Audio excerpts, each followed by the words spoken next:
on my timer, excuse me. All right. My name is Mike Martinez, and I'm an alcoholic. Joseph and Alma, I'm glad you're here. You guys are the most important people in the room. That's what was told to me. Everything you hear tonight from myself and the next speaker is for you guys. We hope you get something out of this to take with you, and hopefully you stay sober and stick around. Just stay here. This is a great program. Again, I'm Mike Martinez. I have a sobriety date of January 3rd, 2021. I have a sponsor, Ray, who's speaking next. I have a home group, Friday Night Live, Torrance Memorial, 7:30 at Torrance Memorial. Been going there for a while. I want Joseph and Alma to know that, and anyone else who didn't identify as an alcoholic that might be new, that I suffer from PTSD, depression, and anxiety, right? And I am petrified of public speaking and social events. And I want you to know, thanks to Alcoholics Anonymous, to sponsor a higher power and doing the legwork here I stand in front of you today, petrified, but doing it, all right? Just so you know.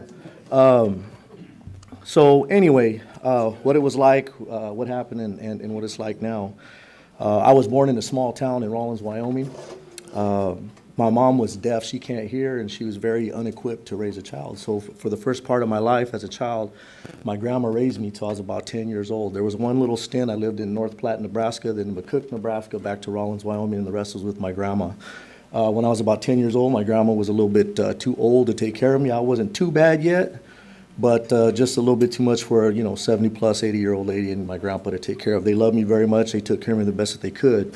I don't talk about it a lot, and I don't bring it up very much, but I'm going to bring it up here. Once I was a child, there was 2 times where I was abused sexually and physically, 2 times in my life. I don't really talk about that all the time, but it's very important that people understand who I am, where I am, and what I'm about, right? So that happened when I was young, about 4 years old, and again when I was 7, in Wyoming by family, and then one by not family, right?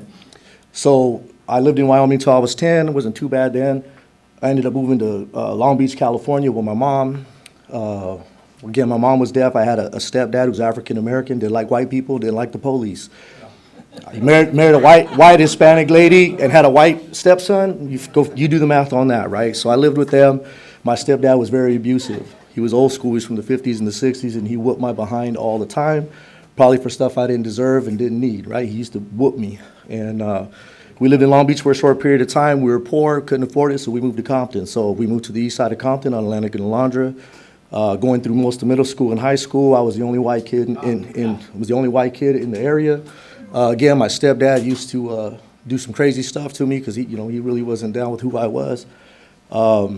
In between middle school and high school, I lived with every family member in the book. I lived in Alaska. I lived in Arizona. I lived on an Indian reservation, Quechan Indian Reservation on the border of Yuma, Arizona, and California. All in all, I lived in like 5 different states, and I lived in Long Beach, Compton, Paramount, Gardena, Alaska. You name it, I was around the block on the west coast of the United States. I went to 4 elementary schools, 2 middle schools, and 4 high schools by the time I was 15, right? So ultimately, sitting around a river in the Gila River in Yuma, Arizona, at about 14 years old, I had my first beer. And with some rednecks and some friends, we had some beers. I didn't overshoot the mark. I didn't throw up. I didn't get crazy. I didn't lose my stuff. I got a great buzz, and I thought, man, again, like we've heard in these meetings all the time, for the first time I fit in. I could laugh. I was joking. I was coking and smoking, having a good time with my friends. And again, I didn't overshoot the mark, and I didn't lose it. That was, I think, my freshman or sophomore year.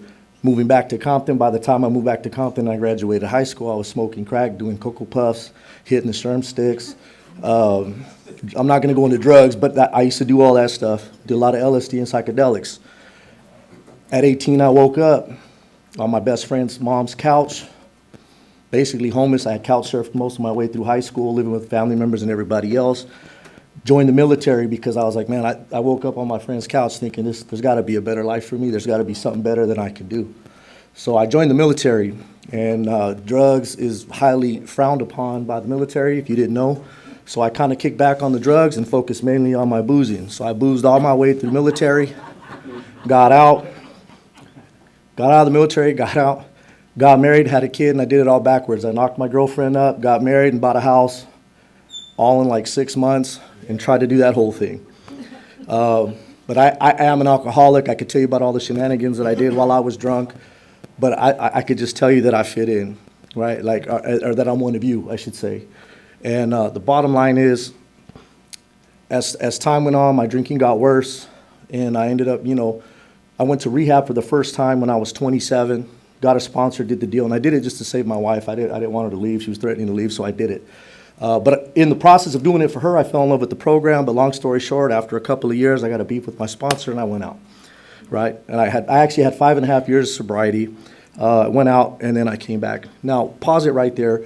Through my whole childhood, and I thought for sure the reason I'm an alcoholic was because of all that shit that happened to me. When I lived in Compton as a teenager, I had 3 friends that were murdered, engaged in violence. Not to mention dads and cousins and uncles of people that I knew.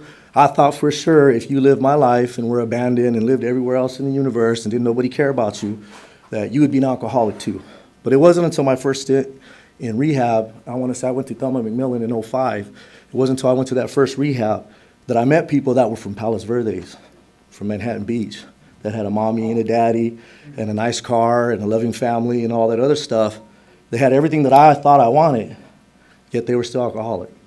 And it wasn't until really my second stint in Alcoholics time, this time around in Alcoholics Anonymous, reading with my sponsor, that I read the doctor's opinion and started to really understand the phenomenon of craving, the mental obsession, and the allergy. And that's when it dawned on me, it has nothing to do with my childhood. All that crap happened to me. That's like bad crap, but that's not what makes me an alcoholic. What makes me an alcoholic is I have the allergy. And why? I don't know. I stopped asking why. I just know I have it. I just know there's steps that I got to do to maintain my sanity and my sobriety. And what I do is I meet with a sponsor pretty regularly. I go to meetings pretty regularly. I have 3 meetings. That's my magic number a week. Some sponsors say you got to do more. I'm not going to tell you what to do. My magic number is 3. If I feel squirrely, I go to more, right? I have a sponsor, I have a commitment at 1 meeting at all times with one of them 3. At any given time, I'm always doing something. I'm a GSR at one of my meetings. I'm doing this for you guys tonight because I was asked to. So I just try to stay active, participate in my recovery like my sponsor tells me. I try to live the steps outside of the rooms. I come here and I tell you what's going on with me. You guys give me the direction that I need to take it out of here. I've been doing that for a few days now. It's been working for me. I've been blessed beyond my wildest dreams. Today my life is better. All the relationships, like everybody's recovery is different. I can't tell you the wife's going to come back and your kids are going to love you. Everybody's recovery is different. But in my recovery, my relationship with my 21-year-old daughter, we're best friends. She hated me when she was 16. Our relationship has been restored. She calls me all the time. We go out to dinner and we do stuff as mommy, daddy, or daddy-daughter dates, and we do stuff all the time. So most of mine, not all of them, relationships have been restored, right? My work, like doing stuff like this, I could never have gotten in front of people like you and spoke in front of people like you a few short years ago. I'd have been petrified, mortified, stupefied, and I wouldn't have been able to pull it off. At work, my work trusts me to teach classes. I teach classes once a year now, 60 to 100 people a week for 8 weeks to 12 weeks, week after week. That's a direct result of Alcoholics Anonymous, right? All those sicknesses that I told you at the beginning, the PTSD, the depression, the anxiety, the social anxiety, AA doesn't cure that. But what it enables me to do is to tackle that. I've been able to stay sober long enough and gain the courage enough to go address those issues, to get those issues diagnosed, treated, and I work on them. And that's a direct result of Alcoholics Anonymous and people like you that have helped me gain the strength that I need to go out into the real world and be an adult and being a grown-up and stop acting like a child and blaming the universe for picking on me, because that's not the case. My life is blessed today. You know, I'm blessed beyond my wildest dreams. My first sponsor used to always tell me, you got what you deserved, you'd be dead. So be grateful for what you have, right? And that's the truth. And that's kind of where I'm at today. I do a lot of prayer and meditation. I'm not good at it. I fall in and out of it. But when I realize that I'm screwing up and not doing it, I get on my knees and I do it again. I did a lot today because I'm petrified and nervous to speak in front of y'all. So I must have had like 3 meditation sessions today, and that's the truth. But anyway, in 10 minutes, it's kind of hard to go through my whole life story and whatever, but that's what I got. I hope you got something out of it. God bless y'all. Thank you.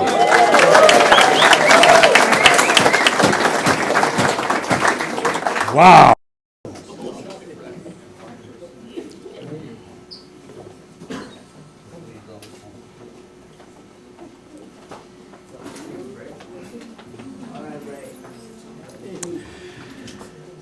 Now, our main speaker will share his experience, strength, and hope with us. Please join me in welcoming Chicago Ray.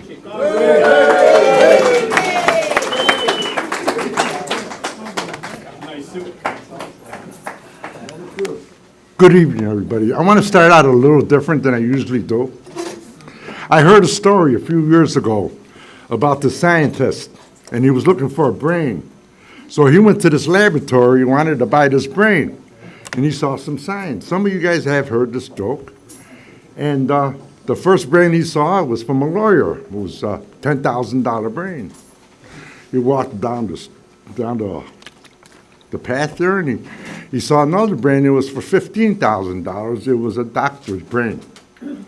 And then he looked at the end of the table, and he says, it's an alcoholic brain, but it's $100,000. Why is it so much? And the attendant at the laboratory says, it's never been used. That was me. My name is Ray Silverson. I'm an alcoholic. I'm sober by the amazing grace of God and the fellowship of Alcoholics Anonymous, and I'm also a grateful member of Al-Anon. We discussed in a general way what it was like, what happened, and what it's like today, actually. It wasn't, Alcoholics Anonymous was the last place I'd ever wanted to come to. I was born in a small Midwest town, Chicago, Illinois. I was born and raised there in the near West Side. And when I went to grammar school. I went to a few different grammar schools, but I remember when I was about 12 or 13, they used to have these mom and pop stores on every corner. And I was probably the only kid to go in there. I would buy a bottle of near beer or two. And I loved the taste of it. It's near beer. And then I graduated from near beer. We would go to the liquor stores, and the bartender would be there, and we would rob the liquor store. Well, not physically, we would rob the bottles of Old Cuddy Sark. Was one of my favorite, was one of my first scotch that I've ever had. And we would do this at least once a week, and I'm over 14, 15 years old. I have an alcoholic background. I'm of Mexican descent, and the reason I say that is because it's an equal opportunity disease. It doesn't matter what you are. And I had a good friend of mine. We have a good friend. His name was David. And David would say to me, I like when you say that. It is equal opportunity. I said, yeah, it is. Trust me. And the thing is that, as I was getting older, I was going to high school, and there was drugs. I wouldn't buy it, though. I was too cheap.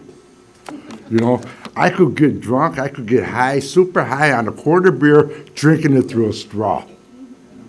And I didn't have to pay all that kind of money, But if you offered it to me, I remember when the hippies were around, they'd give me, a hit of LSD. I said, yeah, man, see that trail, And one time I was invited to their house. They had a house, and it was painted all black, just like this board over here, with psychedelic colors, and they invited me in there, and we had a big circle, about 5 or 6 of us, and they would be smoking the pot, and they would come around, and then would come to me, and I'd be smoking and smoking and smoking, and this one guy just nailed me. He says, hey, you got to pass that around. I said, no, man, I still like it. And they never invited me again. That was the last time. I had an older brother. We had a small family. There was only 4 of us, my mom, my dad, my brother, and myself. There was only 4 of us. And when I went to high school, I got into some trouble. It was my sophomore year, or going to my junior year. They threw me out of high school. And my mom really wanted us to go and get an education. So she sent me down to Texas, where my aunt lived. And I went to Texas to school for 6 months. I hated it, Next thing I know, they threw me out of Texas. They didn't want me there. I was a troublemaker. And that was me. I drank and I got in trouble. I drank and I got in trouble. And that's the way my life was. And then I met this young lady. She was younger than me. I was about 18 and she was about 16, 15, and we were dating. And at the time in Chicago, women were able to go to the bar at 18 years old and get me the liquor.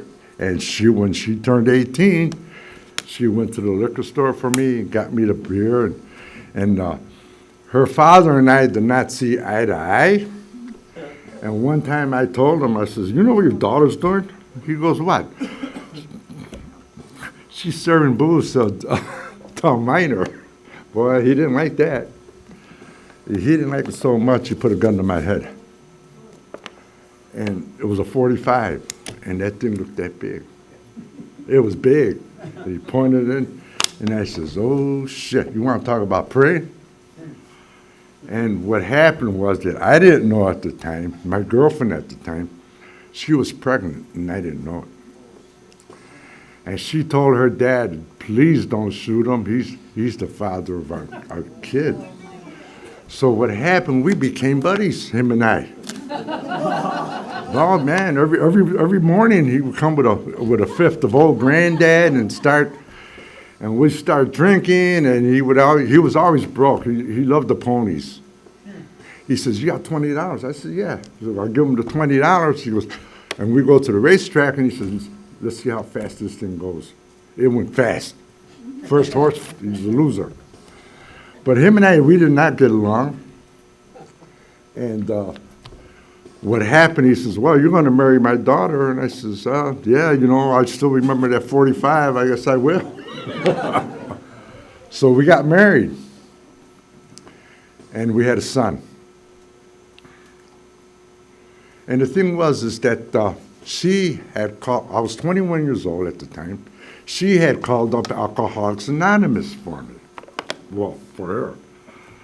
She handed me the phone.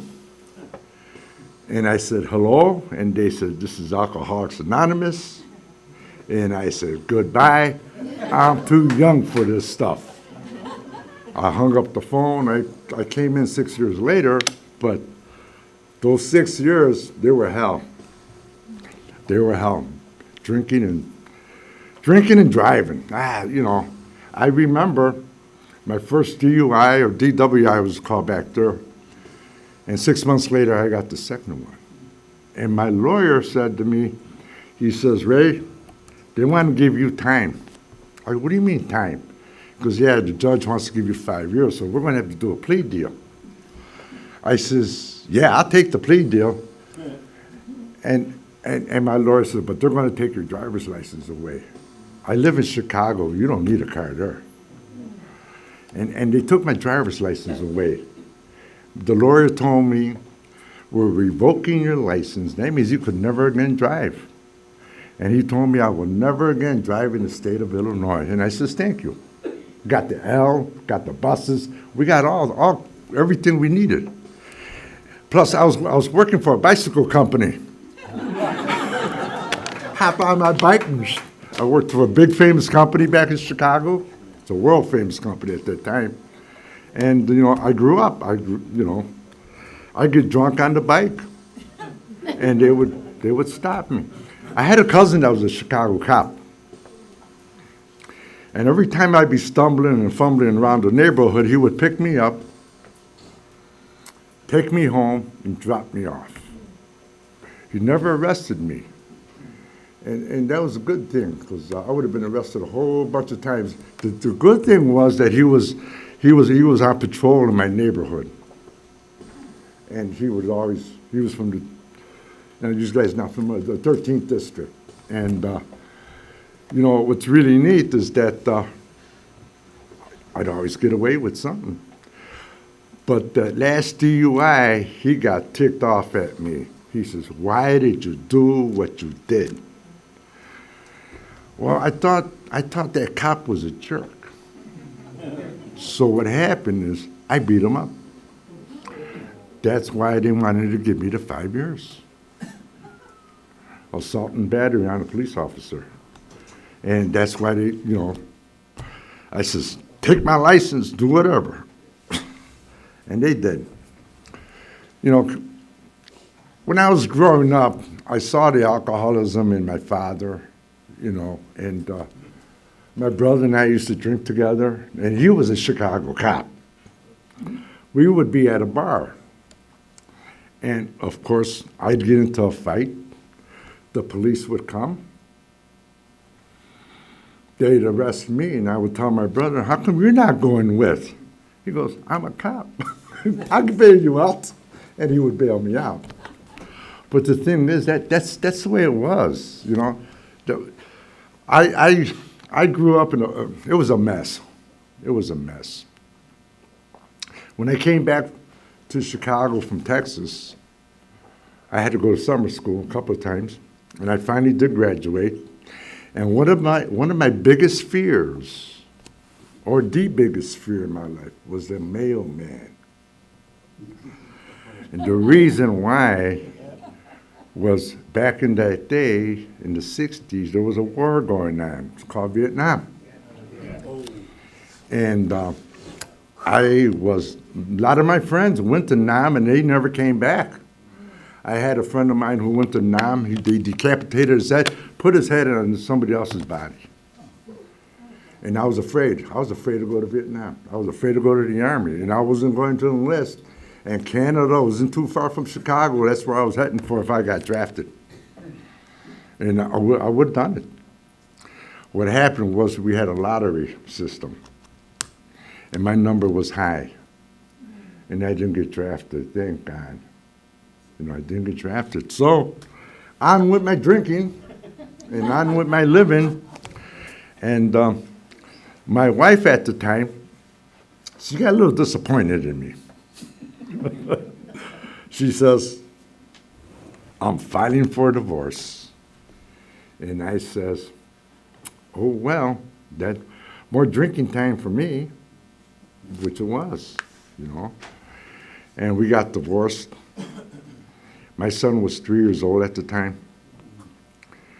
And that was the first time I came out to California, because I have relatives here in California.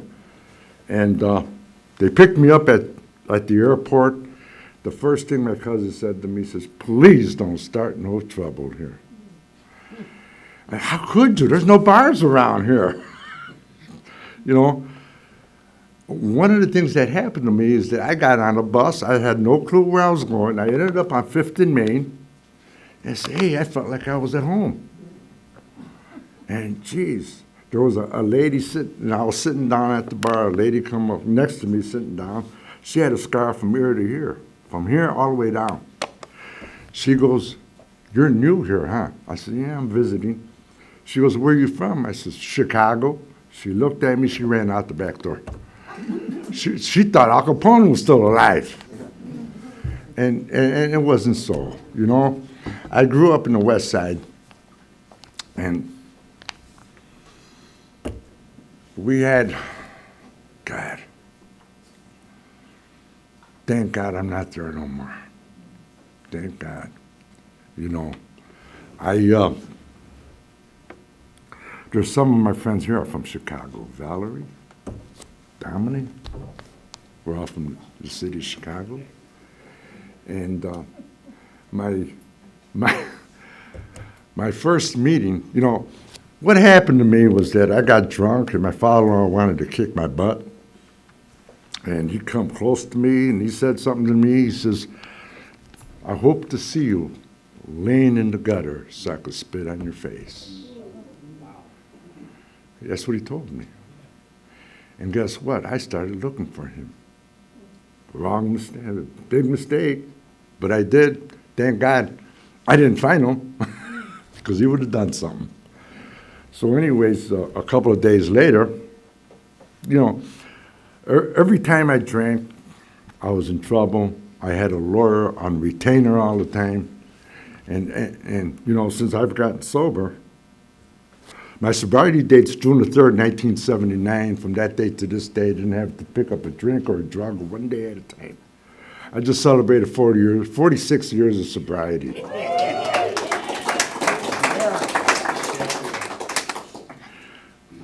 thank God for you people. I was the youngest in my home group, and the people there were old. They had gray hair, no hair, and they used to call me the kid. Here comes the kid. You think the kid will make it next week? What happened to me, how I stayed sober, is I ended up with a resentment towards these old farts. I kept coming back, and I kept coming back, and I kept coming back. I says, I'm going to show you. I had a home group. It was the Division National group. And the West Side out. I went to, I'll never forget the last day of my drinking. I was drunk. I was sicker than a dog. I got down on my knees, and I said this prayer. And many of us have said this. If there is a God, please help me. So I made the phone call to Alcoholics Anonymous. 2 gentlemen came to my house, and they 12-stepped me. One guy was in his 70s, the other guy was in his 50s, and I'm 27. They're old. I mean, that's right. And the thing was is that I really didn't want to go. So what happened, a lot of us guys got a pocket full of change. So I took a quarter out, flipped it up, after they finished talking to me, gave me the beginner's kit and da-da-da-da-da. I took a quarter out of my pocket, I flipped it up in the air. Heads, I go to a meeting. Tails, I'm going to go back out and drink. It landed on heads. So they picked me up to this meeting, and this meeting was called the West Side Alamo Club. In Chicago's the West Side. And what I remember there is that there was a speaker. I have no clue what this lady said. But I do remember this. And they said, after the meeting's over, we're going to play bingo. And I said, you're going to what? Play bingo. I says, this is what you do? You don't drink and you play bingo? What kind of life is that? I couldn't handle that, But I was there. My life changed for the better. I'll never forget, I used to go to this place called Logan Square Group number 5. But before that, my brother said, he called me. He says, I want to meet you at my mom's house, at our mom's house. So I met him over at our mother's house. And he says, I got to tell you something. And I told him, we used to drink together. I says, no, I got to tell you something.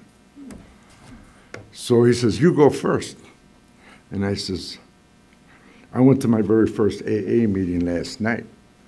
And he says, no kidding. Now, I don't want to say what, But he went to his first meeting on that Saturday night. Wow. I went to the West Side Alamo Club. He went to a place called a 12-Step House on the north side of Chicago on Damon Avenue.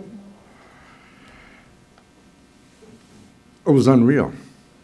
It was, even right now, my hairs were standing.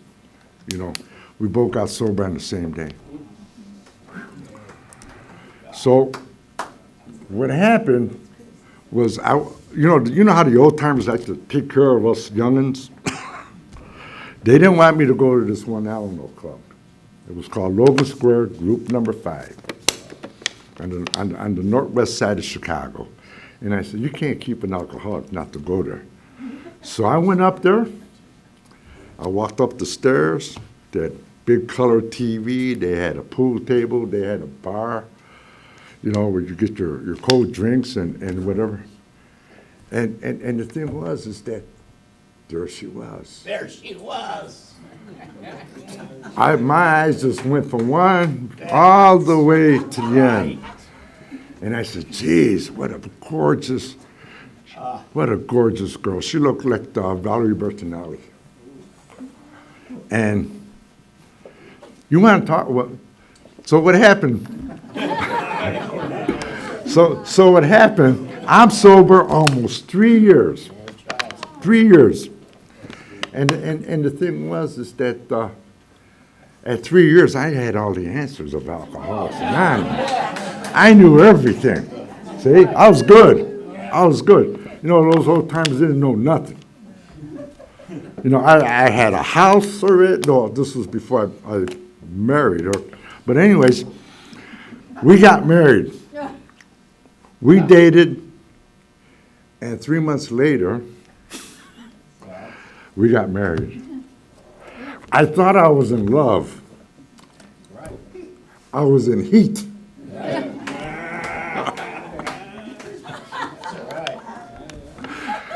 And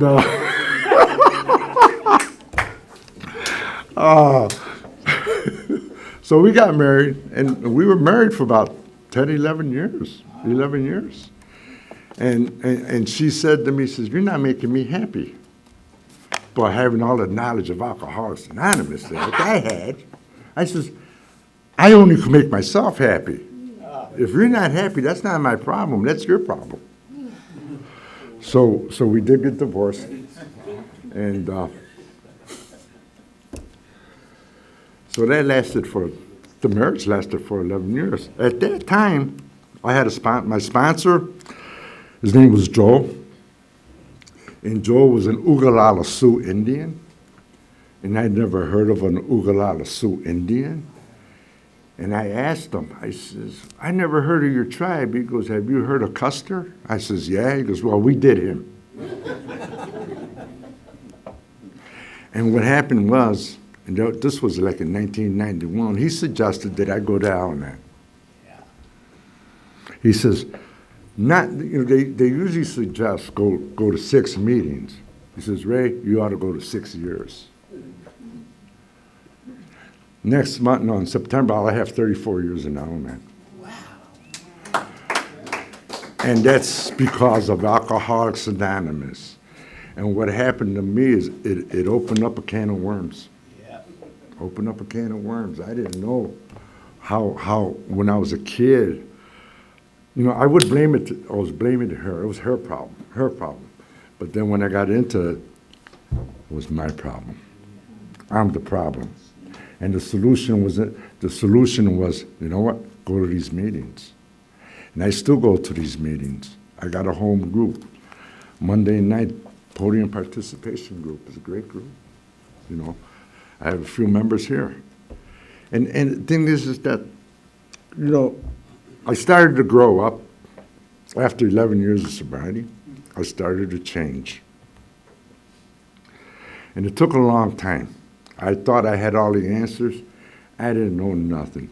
When I was 3 years sober, when I had it all together, there was this old timer, a long timer, he made the stupid comment. He said it takes about 20 to 25 years to get sober. And I thought, you gotta be kidding me. I only got 3 and I got it together. But he wasn't lying. It took about 25 years for me just to get sober. And I'm still going to the meetings on a regular basis. I have 2 groups that I go to. One is the Friday Night Live at Torrance Memorial, and the other one is on Wednesday night, Happy Hour. Those are the 2 groups that I go to. On Wednesday, every Wednesday. I don't remember when I missed, but I'm there. And the thing is, and the Friday night meeting, I bounce around. I go to different places, which, you know, I could do that today, you know, and I do it. But what happened to me is when I got into the steps of Alcoholics Anonymous, the 12 steps, you know, when I first came into Alcoholics Anonymous, I was told that this was a spiritual meeting in its entirety. And I questioned this one little lady. She was about yay big. I said, "What do you mean spiritual?" And she goes, "Well, Ray, how was your spirit when you walked in the doors of Alcoholics Anonymous?" I says, "Damn, she said something to me." And when I came into Alcoholics Anonymous, I started practicing the principles and the 12 steps of Alcoholics Anonymous. I was working these steps, and my sponsor, he says, "Ray, you're going to learn how to live these steps." And today, I live the steps of Alcoholics Anonymous, one day at a time. How I ended up in California is another story. I had a friend. She was the only atheist that I ever met, and she was from Columbus, Ohio, and she lived in Chicago. And she asked me and her sponsor if we would baptize her over at the Sibering Mansion in Akron, Ohio. That's where Dr. Bob and Bill Wilson met for the first time. And we did. We baptized her. And she was my goddaughter, and we lived together. And the thing is, we split everything down the middle. Everything. It worked out well until she got sick, and she passed away a couple years ago with cancer. But the thing is that you want to talk about some spirituality, go to Dr. Bob's house. I've been to Akron, Ohio 25 straight years. My first 25 years of sobriety, I went to Akron, Ohio. We only lived 400 miles away from Chicago to Akron, and we would take 5 buses from Chicago to Akron year after year after year. You want to talk about a blast. You want to talk about fun. That's what it was. And I was very fortunate to make at least 4 international conferences, the conventions. The first one was in Montreal in 1985. I didn't want to go to Vancouver. I just didn't have the, I've been to 4 of them already. The crowd got too big. The last one I went to was in San Antonio, Texas. It was 100 and some degrees out there. We were at the Alamo Dome, and I was walking, and this lady in front of me just passed out in front of me. She fainted. The heat was so hot. As soon as she walked out the door. And it was miserable. It was miserable. The good thing, my parents had retired, and they moved to Texas. So I didn't have to pay for a hotel. I just drove every day to the conference, to the international. It was pretty neat. I met some friends there from Chicago. And it's been a good life. And when I'm talking about a good life, it's up here. How's my thinking, right? That's where my good life is. I read a lot of literature. Some of it's not AA approved, which I really don't care. I read it. See, I read it. And I was telling Mike what I was reading. I started reading again. And just because it's not AA approved, I've been reading lately The Sermon on the Mount by Emmett Fox. Because I go over and over and reread it, just like the big book. The big book's like a magic. I could read it, 6 months later, I could read the same paragraph. I says, I don't remember reading this. Right. He says, what the hell? I read it before. And the thing is that the same thing with the Sermon on the Mount. I read it, and I reread it again today. Today I was reading it. And then, same thing. I don't remember reading this. But the thing is that in Alcoholics Anonymous, I didn't come here to save my ass. I came here to save I didn't come here to save my soul. I came here to save my ass. That's what it was about. I haven't been to Chicago in about 6 years, maybe longer. And I found a home here. I found a home here in the South Bay. And I don't live too far from here. And the thing is that my life is good. It's good. I have a cat at home. Her name is Halo. She's an angel. And when I go to bed, she jumps on the bed, and she wants some loving. And I give her all the loving I could get, And she's my goddaughter. When she was sick, she had to move back to Ohio. She decided to give me the cat. It was her cat. And she gave it to me, and I says, yeah, I'm going to take care of it. For my divorce from my second wife, We had a cat. I had her for 19 years. And we were fighting custody because we didn't have any kids. And I want custody of the cat. I won the house. I got my car. And I remember going to the lawyer. This is what happens to my brain. I start to think. I start to think. And the thing is that when she wanted the divorce, she goes, I want you to go see my lawyer. I says, okay. But I knew better. So her lawyer, she needed to go to the bathroom, and her lawyer goes to me and says, Ray, get yourself a lawyer. There's something wrong with your wife. And there was. She had a mental problem. And I didn't know it. You know, I was the last one to find out, you know. So I got a lawyer, I got the house, I got the cat, I got my Lincoln Town Car, because I was successful. Big old Lincoln Town Car, I was cruising around that town car, you know. Hey, you're from Chicago, you know. But that's the way it was. I mean, that's the way I was, you know. It's not like that anymore.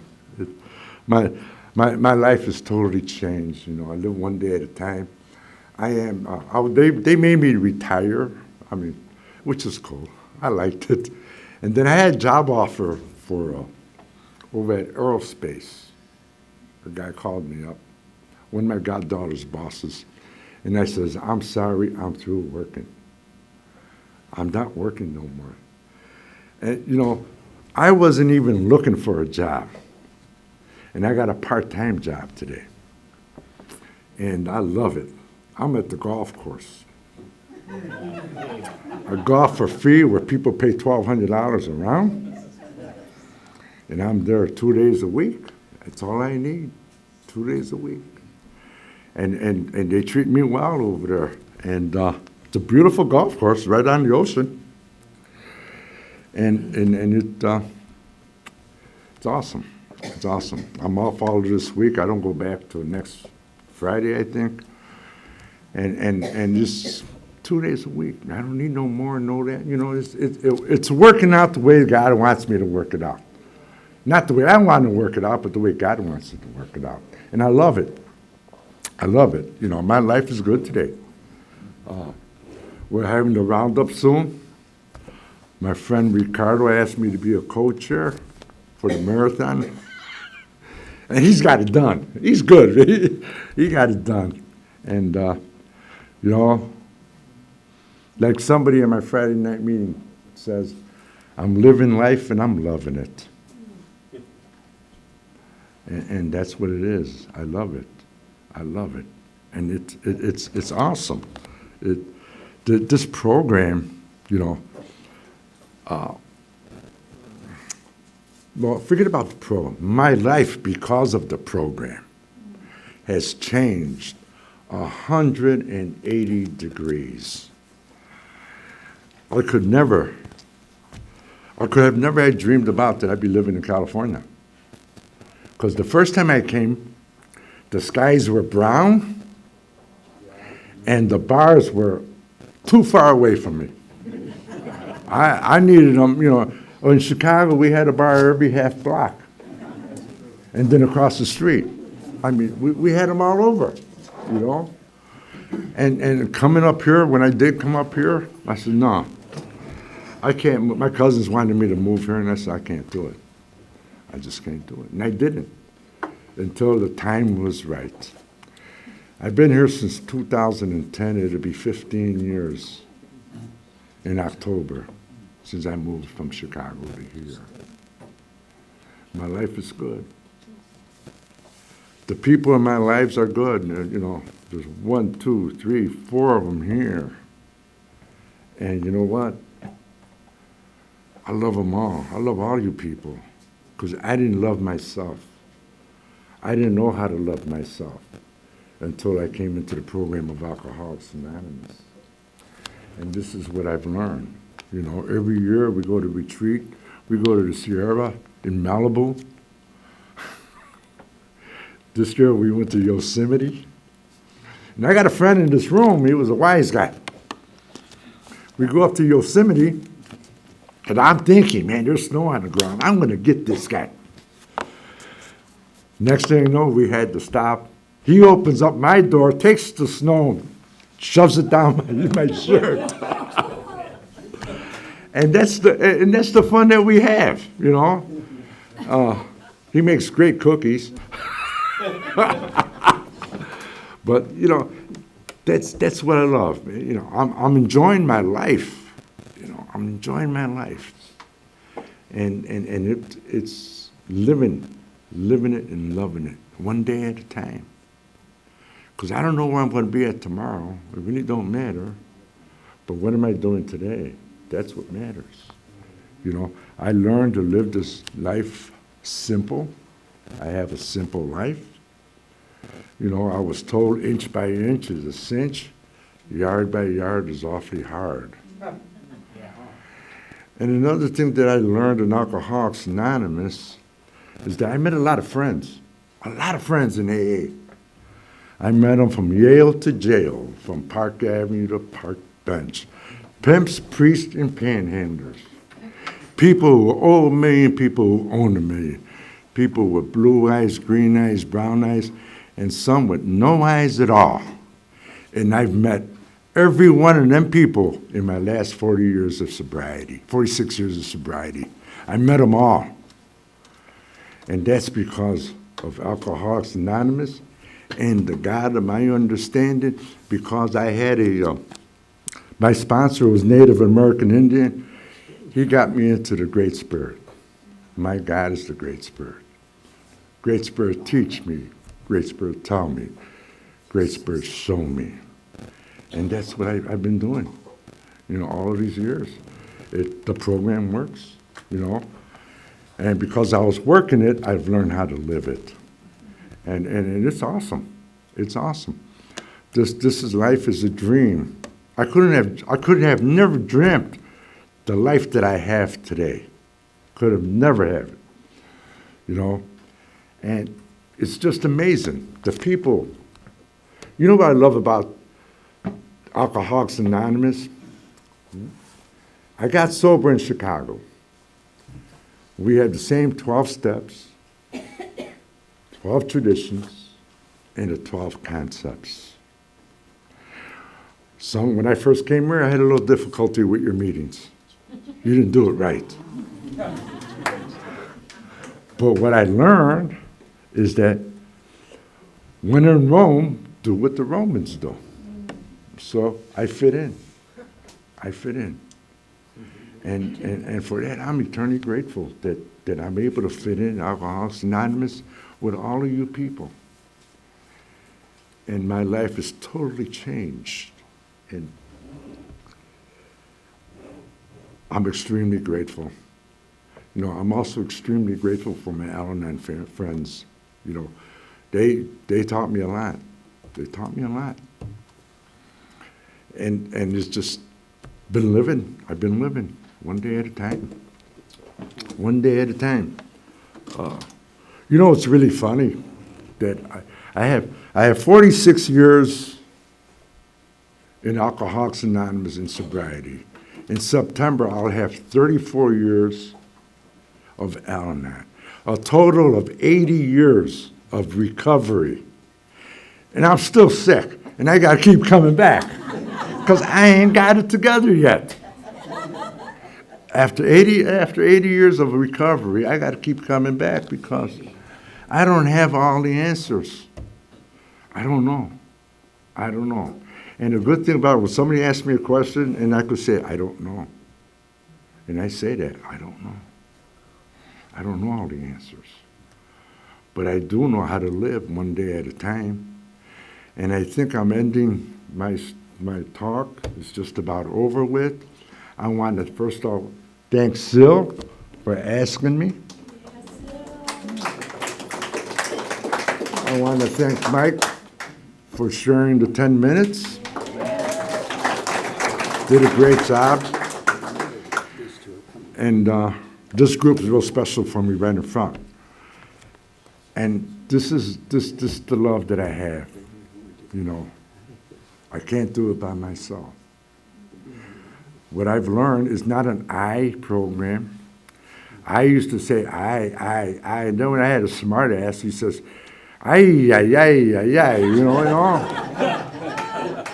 It's a we program, not an I program, not a me program. It's a we program. And for that, I am eternally grateful. Thank you for having me.